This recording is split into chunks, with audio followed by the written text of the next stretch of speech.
we're going to just rattle through a few thoughts around anxiety for the next 20 minutes and have some time for some questions a little afterwards. First thing to say is you've all been plugged into an adrenal drip for the last 12 months. So if you're feeling a little bit on edge, that's very normal. Interestingly, with the team of psychiatrists and psychologists at Mind and Soul, we're discussing this week about how some of the things that are symptomatic of anxiety problems in normal time are just a normal reflection of our current circumstances in our current time. So some things that we might say are problematic and would require further investigation in normal time are just really a byproduct of what it looks like to have been walking through a global pandemic for a year in positions of responsibility. So I just want you all to be kind of gentle with yourselves tonight. Try and sort of acknowledge the fact that you've been through something incredibly traumatic, and the responsibility of leadership compound the anxiety that you will feel as you try and carry the burdens of people in your care. Let's think about a few strategies around anxiety typically. Some of the things we know don't work when it comes to anxiety. And I was just going to share a few slides with you. One of the first ones is this idea of actually what doesn't work. And we think about anxiety in terms of systemology. Let's see if we can get this one up for you. You have this idea of three core life systems. So you've got productivity, recovery, and security. And these three systems, if you like, cover what it is to be human. If you like meerkats like me, you might have seen these guys hanging around in London Zoo. The productive ones, thanks Alice, the productive ones are busy looking for grubs in the ground, or they're engaging in play-based activity. And the recovery ones are either eating or sleeping. In every meerkat colony, you've got two sentinels. They normally stand on top of the colony, and what they're about is making sure the colony is safe and secure. And that's really, that's weird. I've got a little double screen going on there. I'm not sure why. What's really, really important about that is that when the sentinels squeak, all of the inhabitants of the meerkat colony all act. So there's something called a priority of security in the meerkat colony. So it doesn't matter whether you're asleep or whether you're in activity, a productive activity like eating or hunting, you are going to disappear down into the bottom of the burrow. And what you all need to be aware of with regard to your own anxiety system is that it also has preeminence in your human systems.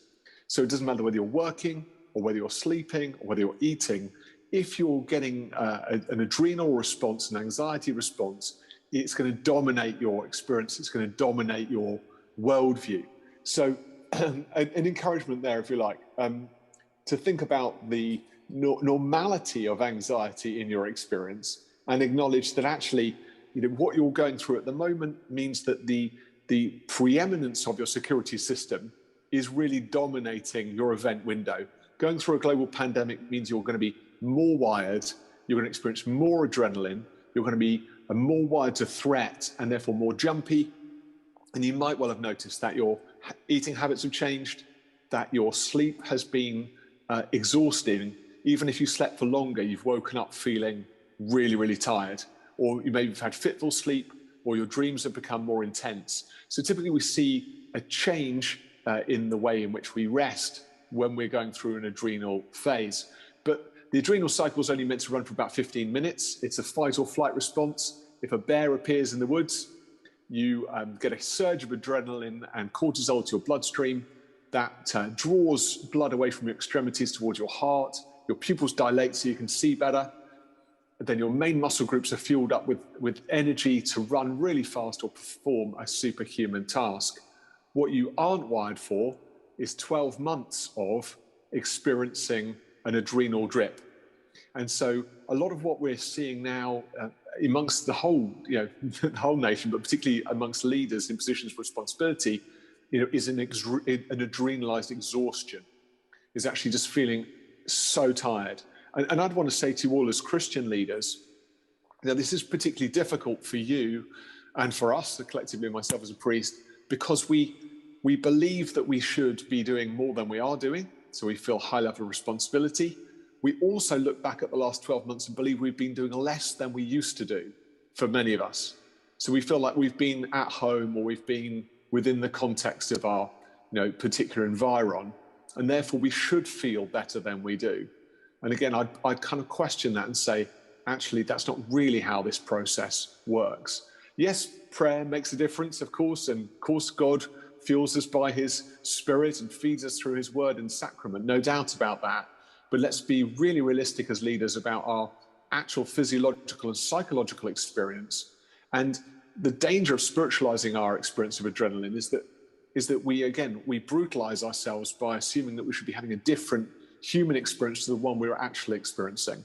And that often aligns with mental health stigma, which says it's okay for me to be physically unwell, then I'll take tablets or I'll address the issue with support. But if I'm struggling with my emotions, somehow I should be better than that, or God should rescue me from that reality. So I'd ask you to sort of take care when spiritualizing.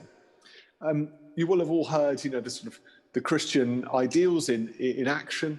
We shorten the scripture to say, the 11th commandment is do not worry. Jesus says, do not worry, but do not catastrophize. If you see the verse in context, in Matthew 6:34, he says, don't worry about tomorrow. Tomorrow will take care of itself. Today has enough problems of its own. And worry and anxiety, worry is a cognitive, elaborative process.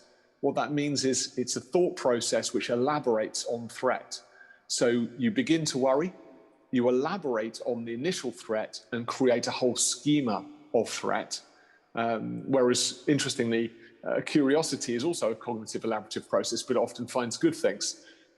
But worry often finds threats. And Jesus is not saying don't worry about today or address the issues of today. He's saying don't catastrophize, don't allow yourself to fall into a cognitive, elaborative process. There are 3 failed strategies as far as worry is concerned. The first one is just not worrying. I'm sure if you are a worrier and you've got a spouse or a friend who is not a natural worrier, they will say things, well, just don't worry about it. And you'll say, well, don't you think I've tried that one before? If it was really that easy just to not worry about it, honestly, it wouldn't actually be a worry. It would just be a mild, intrusive thought. Worry by its very nature is persistent and problematic and is uncomfortable, but it's also dispositional. There are worriers and largely non-worriers, and that is a genetic reality which isn't really your fault. Second negative response or failed response is what we call answering every worry. So you wake up in the night with a headache, you suddenly think that you might have a brain tumor, so you jump out of bed and you go to Dr. Google, you ask Dr. Google how you're doing, and Dr. Google offers you 57 different diagnoses, including the bubonic plague, and of course you don't sleep for the next 3 hours because you're imagining your mortality and you're making yourself right with the Lord, and then you doze off to sleep at about 3 in the morning, only to wake up feeling absolutely fine and wondering why you spent most of your night in emotional agony. We know that answering worries doesn't help to reduce worries. It only helps to propagate more worry. The problem isn't the worry itself. The problem is the fact that you're worrying.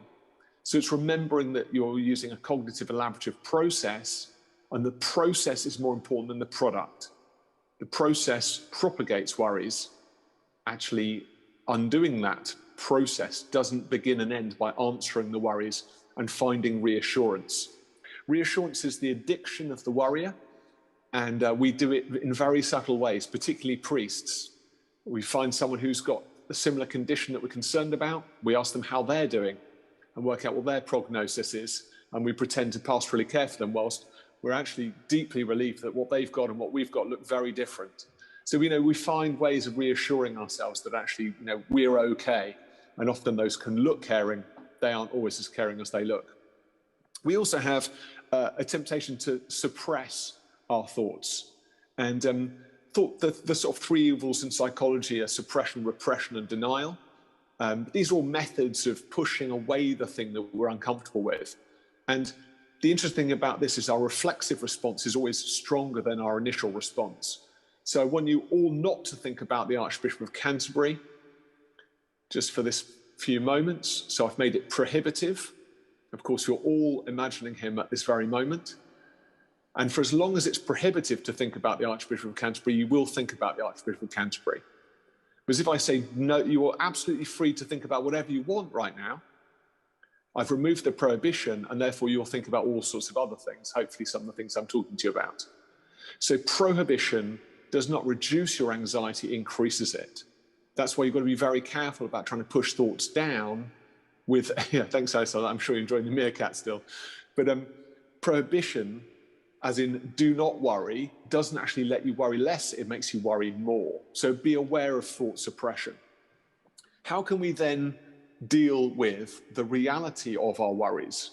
Well, the key thing is initially in a process of appraisal labeling.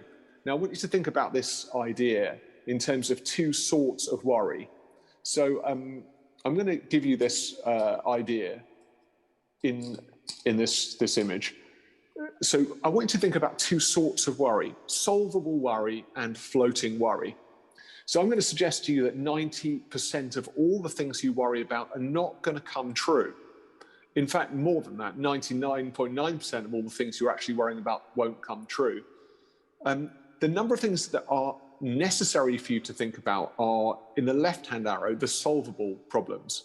Now, these are time-limited. They are worries that would be real to a friend, not just real to you. And they tend to respond or resolve through problem-solving strategies. So if I told you you're going to lose your job, that's a real problem to worry about, and you do well to apply problem-solving strategies to finding a new job. Floating worries account for the 99% of the things that we worry about, but that never happen. So the first activity we need to undertake in the process, if you like, of, my screen's gone weird again, in the process of addressing anxieties is to actually label our worries, to label the worries as either floating or solvable. If we have a floating worry, which are the ones we're going to address, if we have a solvable worry, for example, as I said, about losing your job, you need to apply problem-solving strategies to that. But actually that is fruitful, as in you make progress when you apply problem-solving strategies to a solvable problem. What you don't make headway with is resolving floating worries by applying problem-solving techniques. So Bob comes to me at church, he says, Will, I'm really worried because I don't think anyone really likes me. Bob's worried that no one really likes him. Now that's a floating worry. If I said to Bob, okay, Bob, look, you come up to the pulpit today and I'll ask everyone. So I say to everyone, look, here's Bob, he's worried that no one likes him. Who likes Bob? Well, everyone's going to put up their hand. And is Bob going to feel any better about that reality? Well, no, he'll just say, well, I think all Christians are liars. And he'll have to get down from the pulpit, and then he'll be even more concerned about life. The fact is, you can't apply problem-solving techniques to floating worries because they're not really about what they appear to be about. We normally worry in themes, so you might worry in health, finances, relationships, position, sometimes very existential worries, and sometimes faith-orientated worries. They tend to group together, but largely they're things that hover in our minds and don't come easily into the light. You'll always know you've got a floating problem when you're thinking the same thing over and over and over again, and you get temporary relief, but no long-term relief. So these tend to be reflexive, they sometimes tend to be obsessive, they're always uncomfortable, and they're always intrusive. And I would call floating worries either ants or gnats, whichever you like least. So automatic negative thoughts or negative automatic thoughts. And ants punctuate your unconscious. They arrest you with a fear of, oh no, what if? They can nearly always be precursored by what if. So ask yourself, what are the general ants that you experience today? Now, the danger of trying to squash ants is that if you get busy squashing ants, you'll just find more of them. And so you can get into a process of trying to crush these intrusive, worried thoughts, these automatic negative thoughts. And as a result, you only propagate more of them. What we have to be doing is really good at labeling and recognizing that we are biologically dispositioned to believe that our worries are realistic, even when we know that they aren't. What we need to know is how we respond to those ants in a way that gives ourselves more peace. How can we find more peace? And the acrostic I would use is the idea that so often fear, the fear that we experience when we have an intrusive, automatic, negative thought, is actually false. It's false evidence appearing real. And in our worldview, people typically believe their emotions more than they should. Now, I believe emotions are incredibly important. They're like taking the temperature of our experiences. But actually, the experience we often have with adrenaline is it's precursive and hypersensitive because it's much more risky to ignore a threat than it is to find a threat where there is no threat. So think about that just for a minute. If you were dispositioned to ignore threats, you actually wouldn't survive very long. So it's best biologically to identify more threats even when there aren't any threats, because if you miss one, you haven't really lost anything. But if you have missed one and there was one, then you could potentially be run over by a bus. So what you need to do is identify the reality that you're more likely to see problems where there are no problems than you are to see no problems when there are problems. If you like, we're all hypervigilant, and that hypervigilance is absolutely exacerbated by a period of stress. So the more stressed you are, the more highly tuned your adrenal system is, therefore the more you are likely to see risk.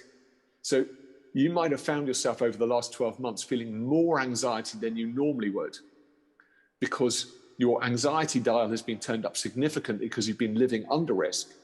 So whilst you might be nervous about COVID, you've probably found all sorts of associated risks or even disassociated risks that have caused you a high level of anxiety.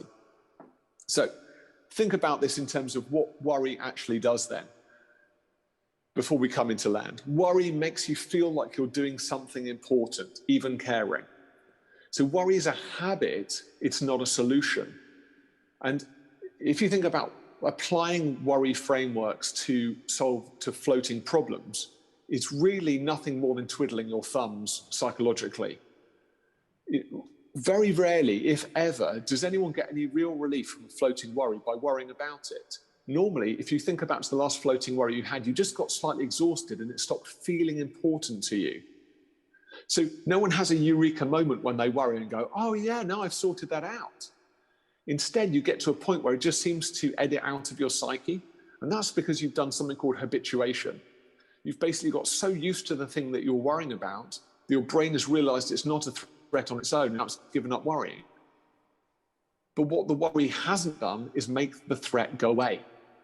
It just doesn't work. It hasn't worked for you because worry doesn't work quite like that. There was a guy who used to live on our street when I was incumbent up in Harrow. He had a very old Audi, which was slightly miserable, and he had a very expensive alarm fitted to it, far more expensive probably than the car. And the trouble was that this alarm was so hypersensitive, if a squirrel happened to brush the tyre with its tail, it would go off. And I had small children at the time, and so if he parked his car outside my house, I remember just, I sort of feel my stomach turn as I walked into the door, because I knew what the evening was going to be like. I knew my kids were going to be woken up throughout the night. His security system was working perfectly. It was just far too sensitive.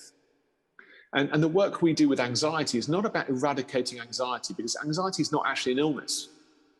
Depression is an illness, but anxiety is a natural and healthy phenomenon of being. It keeps us safe. What we need is the right amount of anxiety and not a hypersensitive anxiety system. So we have to work to reduce the anxiety that we feel. And we can do that in a number of different ways. And I'm going to conclude with this, and then we'll have a chance to ask a few questions. So a few techniques that we might do. The first thing to do is to recognize the problem that we're facing, as in identify the fact that we have got different sorts of worries. So floating worries and solvable worries.